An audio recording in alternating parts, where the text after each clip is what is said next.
Hi everybody, this is Scott Dudley from SaaS Startup Stories, and today my special guest is Jim Coleman, who's based in Denver. He's the co-founder at XFusion, who specialise in customer support for SaaS businesses.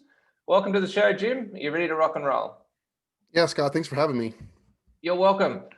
All right, so let's start off by going back to the beginning and your background and what initially got you interested in providing customer service for SaaS companies. Yeah, so my background is in SaaS operations management, and also customer success and customer support. So I worked previously. I guess it's an interesting roundabout story, but I owned a SaaS business called GrooveJar, and I ended up selling that to a private equity fund, a private equity firm, and then they hired me to operate that business, and then hired me to operate other businesses, both in the realm of like operations management and customer success. And then they started buying more SaaS assets, so I became very involved in the entire process from A to Z. So basically, researching potential acquisitions, conducting interviews of the sellers, working into like effectively inspections, going over the financials and just the general different points of the business, and then the deal process, negotiation, and then also the handover. So effectively, we would take a business and bring it into our fold and then operate it. So through that process, I gained a lot of experience in not only customer success, but also putting together customer support teams. And we really struggled with that. Like that was much more challenging than what we thought. And when we worked with a couple of different companies that have outsourced models, but they have like per response models where basically you work with them and they'll have one agent that's across 4 or 5 different companies. And we found that we kind of had to police the team and get them to spend a little time on our inbox. And that was just like not delivering the results that we had hoped for. So my co-founder and I decided that we wanted to create a better product. So we started internally on just our own assets, both in the fund and then privately. David is my co-founder. We both have SaaS assets independent of the fund. So we started building out that team and had really good luck with that, and kind of learned the process of doing that, best places in the world to recruit, and kind of the nuances of that. So then just in April of this year, we launched XFusion to the public. So we built that model out privately and launched it to the public, and really wanted to provide that service to the company. So to this point, we've been focusing primarily on SaaS businesses, so working with SaaS founders, and we're now branching off to sort of a much wider approach, working with startups from different genres. Oh, okay, interesting. Cool. All right, so tell me a bit about XFusion, how it works. Is it pretty much just like a white label customer service solution? Is that sort of in simple terms, is that what you're doing? Yeah, absolutely. Let me see. Yeah, so basically the way it works is we provide 24/7 support. We can provide phone, voice, phone, text, email, and chat support. And the idea is that like all of our agents are dedicated to the account that they're on. We have some clients that have one agent and some that have multiple agents. And that's really what sets us apart is we focus on making sure that the agent knows your product very well and is completely Mm. dedicated to the account. We also offer sort of margin or redundancy. All of our clients have at least one agent that's cross-trained as a backup. So if the primary agent or agents are sick or on vacation, we can handle covering the account still. And then also like we provide back office support as well. So customer support is our focus, but we work with clients that sometimes don't have the need for a full-time resource, but they do have a need for like other areas being covered. So that could be back office admin. Like one of our clients, for example, is a WordPress hosting company, and we handle migrations for them. So really sort of any Okay. back office tasks that need to be accomplished, we can handle. Um, Another thing that we provide is just inbox leadership in general. So we go in and create workflows, saved replies, and effectively make sure that the inbox is being managed really, really well. And then we provide a layer of management also that works with the client directly to make sure that their needs are being met and that the agents are hitting their KPIs. Okay, so how many customer service agents do you have, and where are they mainly based? Are they international or in the Oh, that's a good US? question. Right now, our team is about 25 full-time people. We predominantly hire out of Nairobi, Kenya, and out of the Philippines. It's interesting. I was just talking to one of the guys on our leadership team just before our call, And I shared with him that we're really feeling like we want to dig deeper into the Philippines and Kenya. We've been experimenting with hiring from different areas, and we're learning the nuances of working with different countries, not only from a cultural perspective, but also the legalities involved. Certain countries, the burden on employers is substantially higher in terms of legal requirements and taxation. Okay. And I've also been, I guess I've had the perspective that, because I used to work nights in my past and I didn't really care for that other people felt the same. But I actually learned that in the Philippines, it's kind of a badge of honor to work the night shift, because it means that you're working with a Western-based company and likely have a really good job. So Okay. there's these preconceived notions that I've had that I'm trying to do away with and be more, I guess, aware of what the cultural expectations are in each of those countries. Okay. So the Kenyans have got pretty good English, have they? I've never hired or sort of had any involvement with them. Yeah, and it's interesting. I never want to overgeneralize, things like work ethic based on a certain country, but anecdotally, we're finding it to be true that certain countries have just better work ethic than others. Oh, We found yes. that it's like that, Kenyans and Filipinos just they're hardworking, and yes, the Yes. English proficiency is there. It's like we've learned that the Kenyan staff, well, I can easily understand them, and I think most people can. Their accent is a bit thicker than the Filipino accent. So generally what we do is we have our Kenyan staff handle email and chat support, and our Filipino staff will handle email, chat, and phone as well. Oh, okay. Interesting. Yeah. Cool. All right. So how can SaaS founders improve the quality of customer support they're providing to their customers? Yeah. I think that a few things are important. First off, like offering as many support channels as possible. So phone, if possible, and then chat and email. We find that like the majority of our clients don't offer phone support. And I recognize that it's a big gap to get to. Like it's difficult because it's interruptive. You never know what to expect, and it's Yeah. challenging. But the more support channels you can offer, the better. And then also just answering customers quickly. So if you can get to as quickly as possible 24/7 support, that's really ideal, especially if you're a global company that has focus in areas outside of the US. If you have someone in Australia or Europe waiting, 8 to 16 hours to have their query answered, that's Mm. not good. Yeah. Agree. Um, yeah, just I guess a few other ideas is like really focusing on personality and empathy, and just really making a connection with people. One of the things that we do at Xfusion is we provide internal sort of boot camp training on just customer support in general, but also like writing style and tone, and making sure that their voice comes across, and little things like nuanced language. Like if I ask you, Scott, can you do this versus, hey, Scott, would you be willing to do this? It sounds different. Or if I tell Yeah. you, go do this, like little nuances like that don't seem important at first, but really go a long way in terms of the way customers feel about your brand. Yeah. Yeah. It makes complete sense. Absolutely. Yeah. Okay, so how So does a SaaS solopreneur make the jump from handling all the support themselves to making the first hire or outsourcing? I could imagine that's quite a big jump for a lot of people.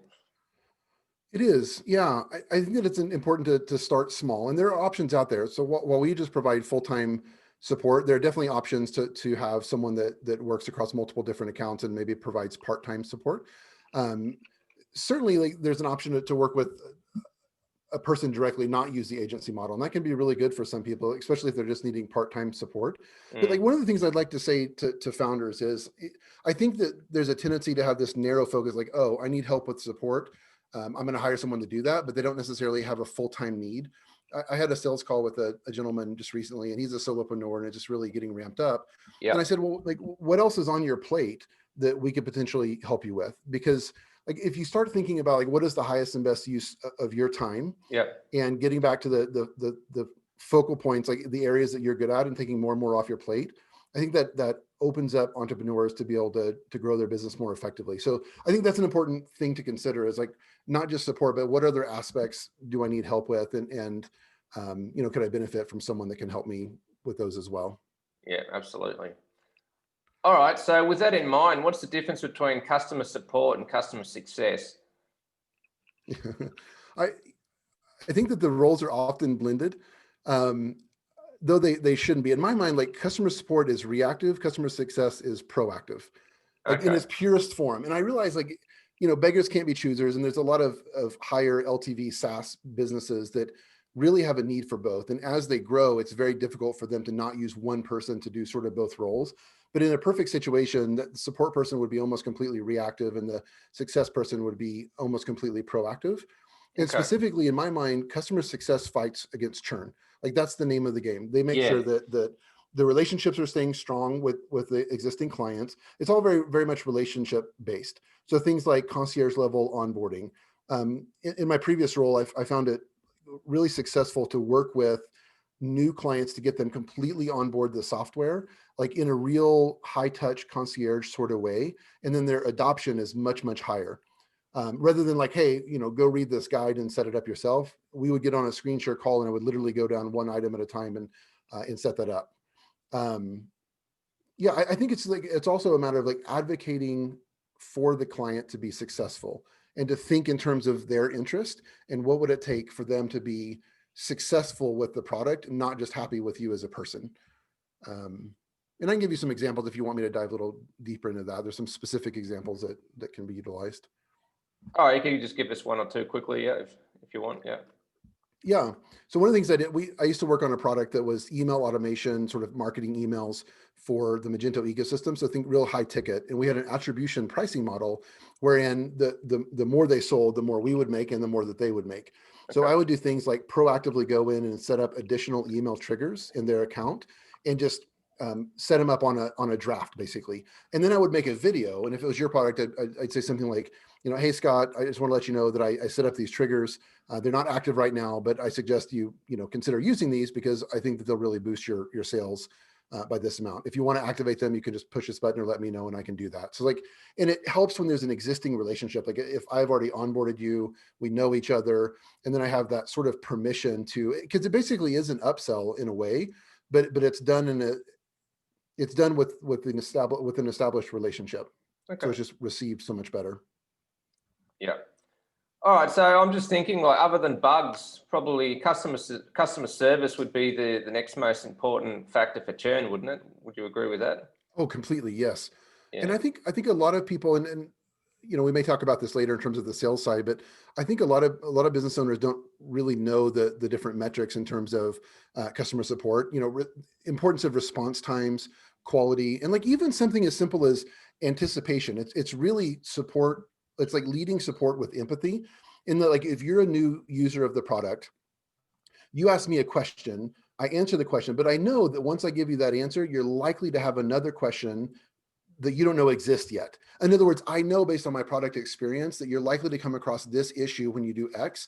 So going above and beyond would be, answering the question and saying, hey, Scott, you may notice after you do that, you might see this. And when you do, I suggest that you try this or whatever. So it's just leading with empathy and making that connection. But yeah, I mean, it's critical to the success of a company. Yeah, absolutely. All right, so this question's a bit more related to sales rather than customer service, but what's the key to closing the deal on a SaaS product sales call? Yeah, I think of sales as being about relationships first. It's about that connection. And when I do sales calls, and I'm not a sales guy, I don't have a sales background, Yeah. but I do love people and I really enjoy learning about people. So when I have an hour-long sales call, we probably talk about them and their life story, their product, et cetera, for 45 minutes or 50 minutes out of an hour-long sales call, almost the whole time. And I'm also very diligent to do research ahead of time on the people that I'm speaking with, wherever there's information available, because I want them to know that I care. And then I've done some research and digging into their professional experience and learning more about the product. And that really goes a long way with people. So like my advice is to not just jump into the sales deck and product tour, but to spend some time making that relational connection with people and sharing with them that you care. And obviously the prerequisite is to genuinely care about their success. Yeah, it's really just having their best interest in mind and not your own, being human and just being interesting. And another thing that I've been really working on is the challenger model. I don't know if have you heard about that sales methodology? No, I haven't actually. Yeah, so the idea is to teach your prospects something that's relevant to them. Okay. So in my case, it would be sort of teaching on the statistics and nuances of the value of providing really good support or the loss of not providing really good support. So in other words, it's unique industry insight. And that like, if you know more than your prospects know about their industry and you can add value in that way, Yeah. then gosh, that's a fantastic way to lead a sales call. Yeah, absolutely. That's a good point, actually. I like that. All right. So, from your experience, what are some things to watch out for when acquiring a SaaS business? Gosh, there's a lot. I guess some things that come to mind is like what has the trajectory been over the past 3, 6, and 12 months? Like generally speaking, is the business going up or down? Like how's it tracking? Yeah. And then also an assessment of the value that you bring to the business. And is there a need for that? I.e., if you're an engineer and you're buying it from, if you're an engineer and you know almost nothing about marketing or operations, et cetera, and you're buying it from another engineer that knows almost nothing about those things, and what value are you going to bring to the business? Versus if you're buying it from someone that's not as equally, that's not as much like you. So I think it's wise to really know the value you bring. And also, like, I like the idea, like there's a unique opportunity when you buy a business or you're in the process of that, to look at it from a 30,000 foot perspective. Once we're in our business, it's so hard to see the forest for the trees. Like Yeah. it's hard to get that big picture perspective. So I always tell people, like, when you're looking at a potential acquisition, you have all these ideas racing through your mind, document those, like document those ideas, because that's fleeting. And once you get into the weeds, it's so hard to get that back. Yeah. Um, I think like some other things would be just, standard DD, doing your due diligence and researching. I like to research the owners and who they are, what is their reputation, and Okay. likewise the brand and the reputation. And then another important thing to watch out for is to research the product. Like we've seen in the private equity firm that I used to work at, we saw multiple situations where, say, an app that's connected to Shopify or Magento, where Shopify, for example, would build in the functionality of that app into their native product. So that happens, and it's like you have to be really careful with businesses that are attached to a larger ecosystem, because there can be Uh, some risk of what's the word, like effectively becoming obsolete. yeah. Yeah. It makes Um, sense. Okay. yeah, and then I guess the last thing would be just like meeting the people. And then with COVID, we can't really meet in person as much anymore, but meeting them via video and just really trusting your gut. Do they seem honest? Do they seem like they're trying to hide something, or are they being Yeah. evasive? Or Yeah. it's Why just like they? that. Oh, sorry. Go on. Yeah. Yeah, I was just gonna say that it's that sixth sense, just that the way that you feel when you know somebody is kind of up to something that's not so good. So I guess sometimes you'd be asking yourself, why are they selling? That's what I was going to say. Absolutely. But it's a Yeah. great question. It's one that I always ask, but I want to know deeper than that. It's like because they'll come prepared with the canned answer, and 9 out of Yeah. 10 True. times it's very legitimate. And I'm not saying like in almost every case people are doing it for the right reasons, but I think you have to dig beyond that. Like it's an important question to ask, but then dig why. I like to know if I like to ask myself, does their answer make sense? Like, oh, I just had a baby and my wife wants me to secure this amount of money so we can pay cash for a house, and I'm going to get a regular job, or like whatever. Like there's things like immediately like, yeah, okay, that makes sense. There's other things that's like, yeah, and Yeah. asking yourself, like, if I was this guy, if I was in his shoes, would I be likely Yep. to do the same thing? Yeah. Okay. Absolutely. All right. So, and then on the exit side of things, how do you know when it's a good time to look at selling your SaaS company? Mm. I, I'm typically a real black and white kind of thinker, and this is such a gray area. Like it's very personal, and it really depends on your needs. I think some general thoughts would be that it's always best to sell on the way up, when things are good. Like that's Mm, ideal. It's much more difficult to get a good multiple on a business when it's on the way down. Like that's just common sense. yeah. But you just never know when that next turn is. Um, I think it's good to like consider the likely future trajectory of the business, and to consider that I wish I could remember the statistic. I was reading a business book, and there was a statistic on the number of Fortune 500 companies from, say, 100 years ago or 50 years ago that have survived, and it's shockingly small. Even major players, like who would have ever thought Blockbuster would go out of business, Yeah. right? I mean, like, True. but they did, like they did. So I think it's important to remember that like while things are going well, nothing lasts forever, or very few things last forever. And I think it's important to keep that in mind when you're considering, um, selling. And I would say like if you want to prepare for that, a couple things that are important to do is to remove yourself from the business as much as possible. Because if you do that, it becomes attractive to an investor and not just an operator. In other words, someone that can, purchase it, and just sort of operate it 5 hours a week and not Mm, need to be in the weeds of the business each day. So if you can systematically remove yourself from each process of the business as time goes on, and then also just making sure that your systems and processes are buttoned up and like really well documented for the new owner to be able to take over. okay. Yeah, Blockbuster were huge. They even in Australia, they were in just about every suburb. So they must have had thousands of stores around the Yes, world. So unbelievable. Have yeah. you heard of the book? There's a book called No Rules Rules, and it's all about the culture at Netflix. Have you heard of this? No, but I'd be interested in reading it. It's incredible, like, and that's, I guess, a conversation for another time. But like the way Netflix handles their business is so different and so unique. But it's interesting because the founder is talking in the book about how he went to Dallas, Texas, and met the, I guess, the CEO of Blockbuster at the time. I think this was like 2001 or two, and he tried to get Blockbuster to buy Netflix for something like 50 million, which now is like just Oh, funny gee. to consider. But the Yeah. guy turned it down. He So turned basically, it he was talking down. about how like the Blockbuster wasn't able to pivot. They just kind of missed it, and that happens. Okay, interesting. All right. What are the most common mistakes that inexperienced software founders make, in your opinion? Hmm. I think the first thing that comes to mind is just being prideful and having the assumption that because you're really good at being a developer, that automatically means that you're going to be good at marketing, sales, operations, or leadership.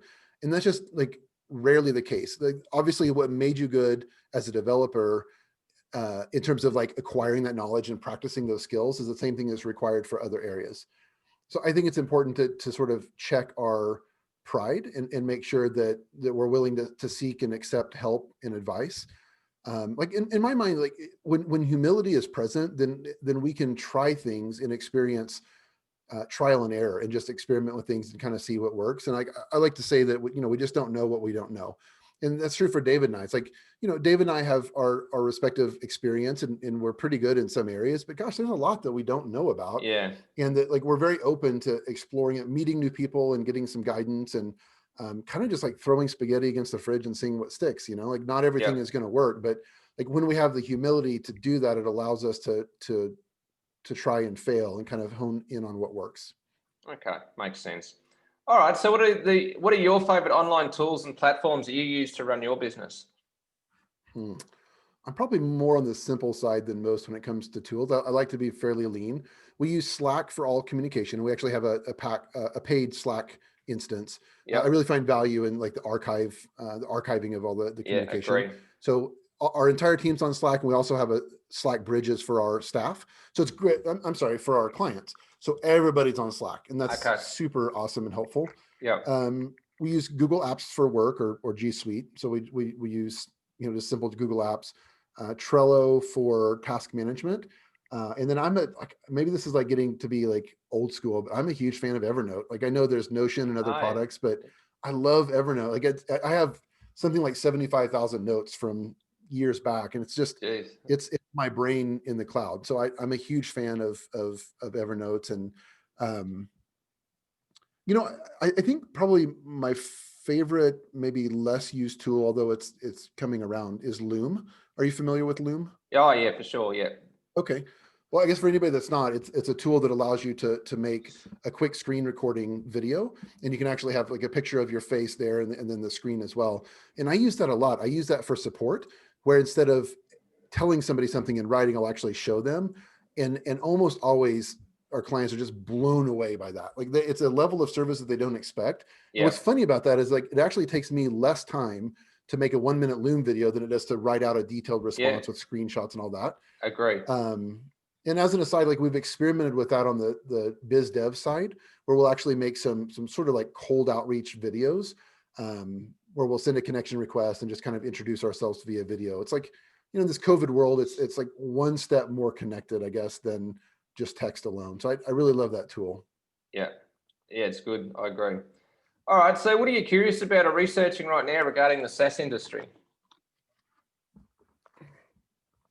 I think I just always go back to customer success, and I think that we understandably put a lot of focus on sales and driving new business, and certainly that's important. But I think a lot of SaaS business owners put too little attention on customer success and retention.